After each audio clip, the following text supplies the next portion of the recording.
thanks for meeting with me today. I hear you have some pretty exciting news, some things that you'd like to talk about today. So tell me, what's going on? Absolutely, Jamie. Thank you for having me. Yeah, in Stafford County with technology, we've realized that we needed to adopt a software review process. The impetus was brought about because we were getting support calls from schools saying, how can we fix this insert application here? Whether it be an instructional tool, administrative tool, and from the technology side, we really didn't even know that that product was in our schools, so therefore there was a fire to be put out, and it sort of made the entire division look bad because there was clearly no coordination between the purchase of the software and the ability to support or train the staff. So for that primary reason, we instituted a software review process, and we've actually found other secondary and tertiary benefits, and we're quite pleased with the program. So who is on this review board? It actually is just comprised of an instructional leader, and when the review comes in, it goes to her. Then she routes it to the proper instructional personnel. So if it's a math title, it'll go to the math coordinator. If it's an administrative title, it'll essentially go directly to the technical review, and the technical review is to simply say, what are the system requirements? What is it going to take to make this thing work? And then after that, once it's blessed instructionally, and it's blessed as far as being able to work operationally, we develop a plan for rollout and make sure that the people who want to purchase it are willing to do those things. Because sometimes it may require hardware, it may require additional costs. Sometimes, quite honestly, we have another product that already exists, and so we can say, well, Miss Math Teacher, I appreciate your request for this, but the instructional coordinator for math says we have this other application that does the same thing, therefore we'd recommend you use that.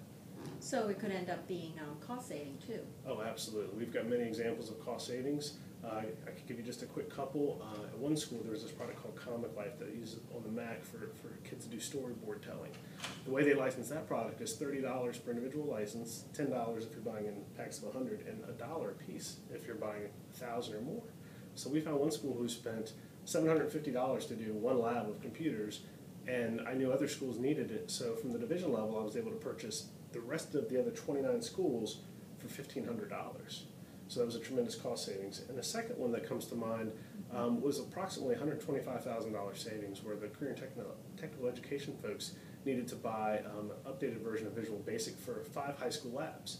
Those were $600 per seat, and after doing some research, I found this program named DreamSpark, which is a coordination between Microsoft and public education that allows for a simple $200 per high school registration fee to incorporate not just Visual Basic, but many other programming packages for Microsoft developers. So for $1,200, we enrolled the entire division, as opposed to spending $125,000 for 5 labs.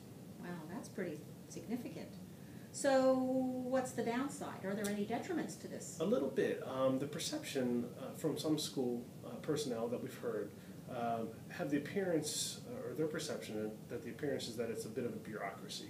That, it's another central office requirement to go through these hoops. And we're really, in fact, we initially began with the titling of it as an approval process, software approval, but we've since changed that to review process, because we're really never saying no, we're simply saying what it'll take. And we're just trying to educate people that we're here to help them. We want their program that they purchase to be successful, so if we know about it up front, we can plan a deployment strategy and roll it out, it'll be successful, but we do find the negative criticism that it's a hoop that we're asking them to go to, so it's a bit of a perception issue. Well, speaking of the negative effects, how does the county defend itself against some charges of favoritism? Favoritism in what regard? Well, for example, there's a certain teacher who's developed some software. Some would even question maybe he did it on county time, but he's using it, and now if the division accepts it, he's due to have some huge financial gains. Oh, that would be something we would absolutely look at. That actually has not arisen in our district at this time, but typically it would go to the instructional personnel for their blessing, and if they wanted to buy it, that would have to be defended from their perspective. Again, our role is more to manage that, so if there were some issue regarding someone developing a program and benefiting from it, it wouldn't necessarily fall on our shoulders to defend, but I think we would probably raise that flag and look to see what alternatives would be there before we would go down that route. So it sounds like the process is multi-level so that you would avoid issues of that sort. Absolutely. A big part of this is avoiding issues like that, duplication of titles that already exist. cost duplication. We're finding that some schools are buying very expensive titles that the central office had already bought, but the school didn't know it even existed. And we're just trying to avoid pain. I'll give you another small example if we have time. The director of alternative education called me, and she wanted to do home visits for some of the, she also manages the preschool level. And they have to go home and kind of check on the well-being of students, and they wanted to buy a bunch of iPads and use this cloud-based service so that they could enter data about the children for whom they serve. And what she didn't realize was that in order to do that, they have to have 3G, 4G service for those iPads, and there might be some homes that don't have that type of service. And getting on Wi-Fi in someone's home would be clearly problematic. So those are the kind of conversations we're able to have to avoid issues down the road. Mm-hmm.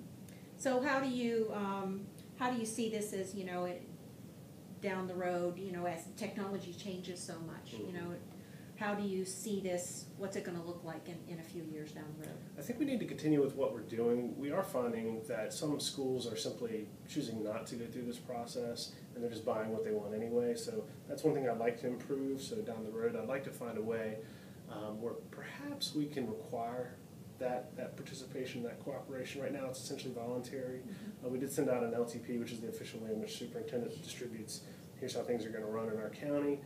But we've known of other schools to have simply not gone through our process, and you know, we're essentially asked to look the other way. So down the road, I'd like to see a little bit more compulsory use of this system, and hopes that it just basically becomes more widely adopted.